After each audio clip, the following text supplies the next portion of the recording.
We're ready for week 6 in Biblical Worldview 1, and this is part 2.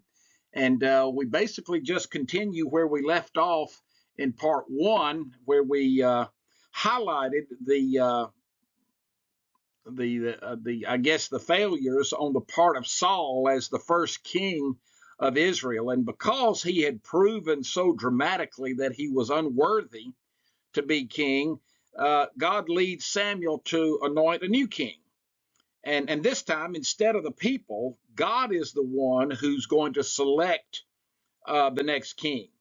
And in fact, in chapter 16 of First Samuel and verse 7, he instructs Samuel, do not consider his appearance, of his height. The Lord does not look at the things people look at. People look at the outward appearance, but the Lord looks at the heart. And even though this is a descriptive text, goodness, that we could spend a tremendous amount of time, evaluating that principle. That's how valid that is. Yes, people as people we tend to look and focus on the outward appearance, but God looks at the heart, and because of that, uh, David was God's choice. Saul underscores how smart and brave and dedicated David is, and in fact, the book of First Samuel and on into Second Samuel will chronicle the events of David's illustrious career. He is the second king of Israel. He is a complete contrast to Saul, and what we see happening after there was about a 3-year time frame after David was anointed the next king before he actually took the throne. And during that, in those intermittent years, there was a civil war between the house of David and the house of Saul, even after Saul's death at the hands of the Philistines. This would be at the end of the book of First Samuel. And this war, of course, this civil war resulted in the death of all of Saul's sons, with the exception of one that David will befriend for the rest of his life. There's a summary statement of this in 2 Samuel chapter 5. When all the elders of Israel had come to King David at Hebron, the king made a covenant with them at Hebron before the Lord, and they anointed David king over Israel. David was 30 years old when he became king, and he reigned for 40 years. And throughout the rest of the book of Second Samuel, it's going to catalog, if you will, the victories of David. One of the major ones is that David will move his capital to the city of Jerusalem. He will conquer the city of Jerusalem, and there, of course, he will turn the city of Jerusalem into the capital of the nation. He will be the one who will finally and totally defeat and control the Philistines. The Philistines had been the nemesis of the Israelites, and not just the Israelites, but all of the surrounding nations, because the Philistines were the first in that region that learned the technology of forging iron, and they're credited with being the ones that brought that part of the world out of the late Bronze Age and into the early Iron Age. And yet it was David who finally brings about the defeat of the Philistines. The main event of that was, of course, his killing of the Philistine champion Goliath when David was still just a teenager. And then a third event, David was the one who brings the Ark of the Covenant to Jerusalem. This is recorded in 2 Samuel chapter 6. And with that event, then that sets the tone for David's desire to build a permanent uh, uh, dwelling place for the Ark of the Covenant. But it also is an opportunity for God to reiterate the promise that he made to Abraham, he now makes to David. And we see the emergence, if you will, of the Davidic covenant. And God promises that a descendant of David will be established on the throne of a kingdom that will last forever. And of course, this is a messianic prophecy. This is a promise of the coming of Jesus. And you can read this prophecy in full, 2 Samuel 7 in verses 11 through 13. The thrust of it, I will establish the throne of his kingdom forever.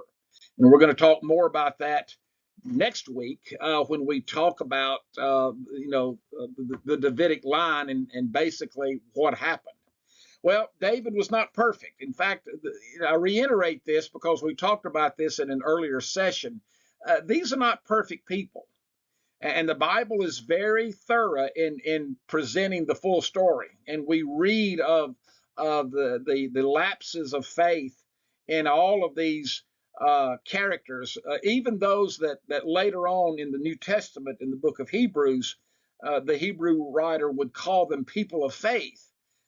And they were people of faith, but they were not perfect.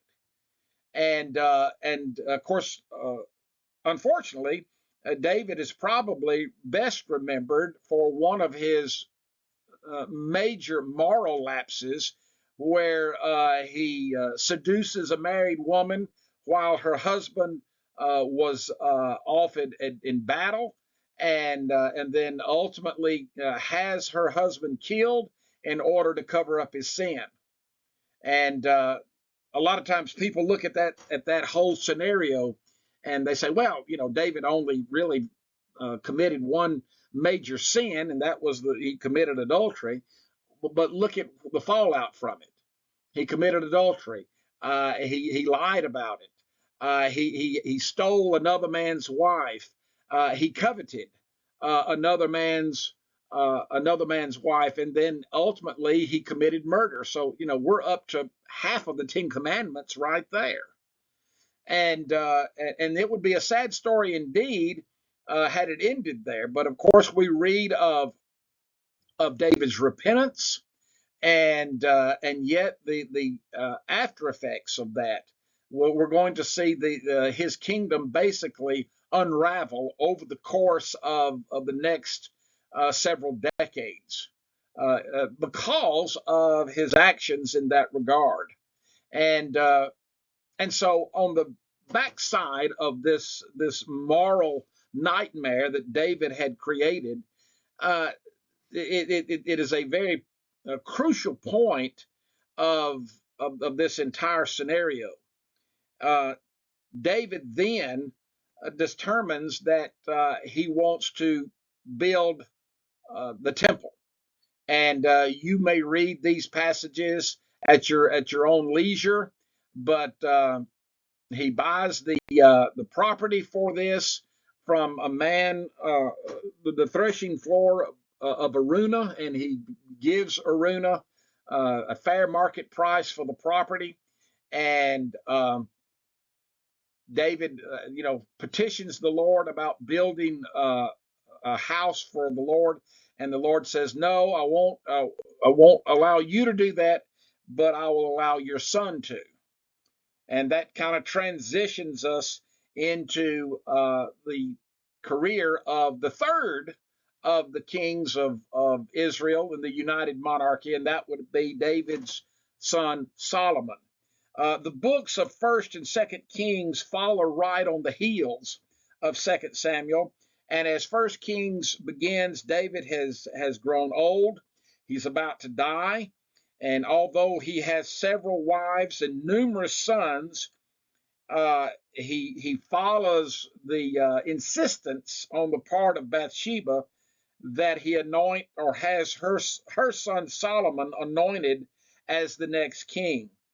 And from the very beginning, uh, things are good for Solomon. And David passes the throne on to Solomon, and he gives Solomon some very critical and serious advice and he instructs him to observe what the Lord your God requires, walk in obedience to him and keep his decrees and commands, his laws and regulations, has written in the law of Moses. Do this, that you may prosper in all you do and wherever you go. This is 1 Kings chapter 2 and verse 3. Solomon is remembered as a man of wisdom, and he was blessed with wisdom and a tremendous amount of wealth. And of course, he will build the temple, and it'll take 7 years to construct the temple for the Lord there in Jerusalem. And as the slide says, on the surface, everything looks good, but it doesn't stay that way. Unfortunately, this directive that David gave Solomon, 1 Kings chapter 2 and verse 3, Solomon does not adhere to.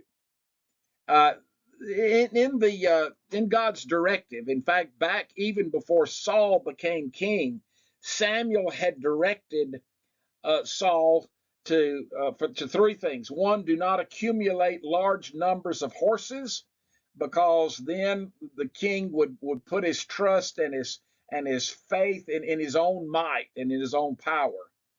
Secondly, do not accumulate large amounts of silver and gold, because of what wealth can sometimes do. And then do not take many wives. What's sad is that when we look in the following pages of First Kings, Solomon violates all 3 of these. He will accumulate over 12,000 chariot horses. He will accumulate large amounts of silver and gold, an unbelievable amount of wealth. We don't have the time to talk about the affluence and just the unbelievable amount of material things that Solomon accumulated. And then, of course, we also remember he takes over 700 wives and 300 concubines, not the least of which was Pharaoh's daughter, which was a direct violation of the law of Moses about marrying foreigners. And this is highlighted in the book of First Kings, with the connection to Egypt, which was prohibited. And here we have the results.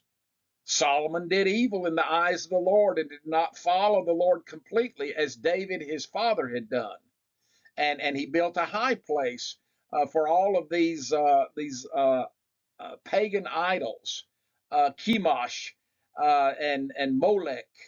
And he did the same for all his foreign wives who burned incense and offered sacrifices to their gods. And so consequently, Solomon did not keep the Lord's command. And so the Lord said, and this is crucial, this is your attitude, and you've not kept my covenant and my decrees, I will most certainly tear the kingdom away from you and give it to one of your subordinates. Nevertheless, for the sake of David your father, I will not do it during your lifetime. I will tear it out of the hand of your son.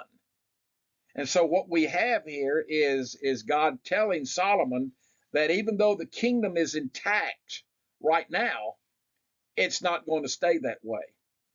And in the intervening pages, we're going to see how that this kingdom literally crumbles. And it's because of the weakness and the disobedience and the depravity of the moral depravity of their leaders. And boy, there will be some modern day implications even today.